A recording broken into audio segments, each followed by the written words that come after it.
السلام علیکم پیارے دوستوں، مرد نے عورت کے ساتھ صرف سونا ہی سیکھا ہے، جاگنا نہیں۔ اس لیے مرد اور عورت کا رشتہ اکثر الجھن کا شکار ہی رہتا ہے۔ مرد چاہے کتنا ہی ہوشیار اور چالاک ہو، عورت کا کیل اس کے لیے ہمیشہ حقیقت بنا رہتا ہے۔ گزرے ہوئے لمحے تن پر پہنے ہوئے کپڑوں کی طرح نہیں ہوتے، یہ جسم پر تل بن جاتی ہے۔ زبان سے کچھ نہیں کہتے، بس چپ چاپ پڑے رہتے ہیں۔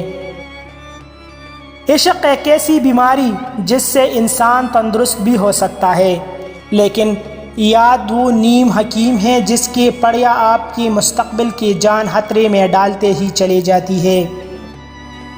لوگوں کو بس سننے کا قاعدہ سکھایا جائے، سوچنے کا قاعدہ کبھی نہ سکھایا جائے۔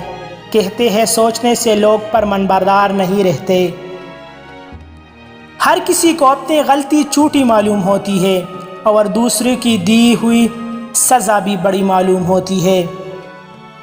عورت کو عزت نہ ملے تو وہ اپنے ذات کے ہول میں بند ہو کر رہ جاتی ہے۔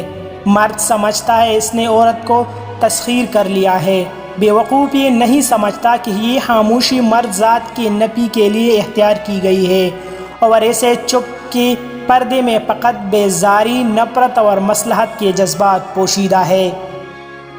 محبت میں سب طاقتیں موجود ہوتی ہیں، بس ایک بولنے کی طاقت نہیں ہوتی۔ خوشیاں خوبصورت جسموں کے لیے ہوتی ہے، جبکہ غم خوبصورت روحوں کے لیے۔ خودی سام کی اس زہر جیسی ہے، جس کو چالاک سپیرا ایک بار نکال لے تو سام ہمیشہ کے لیے اس کے ہاتھ کا ایک کھلونا بن جاتا ہے۔ ہم جو شدت سے سوچتے ہیں وہ آنکھوں سے دکھائی دینے لگتا ہے، کانوں سے سنائی دینے لگتا ہے، اور اس کی بو بھی آدمی کو محسوس ہونے لگتی ہے۔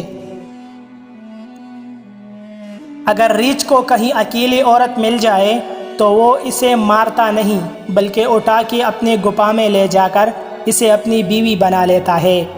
مزید ایسی اچھی ویڈیوز کے لیے ہمارا چینل ابھی سبسکرائب کریں۔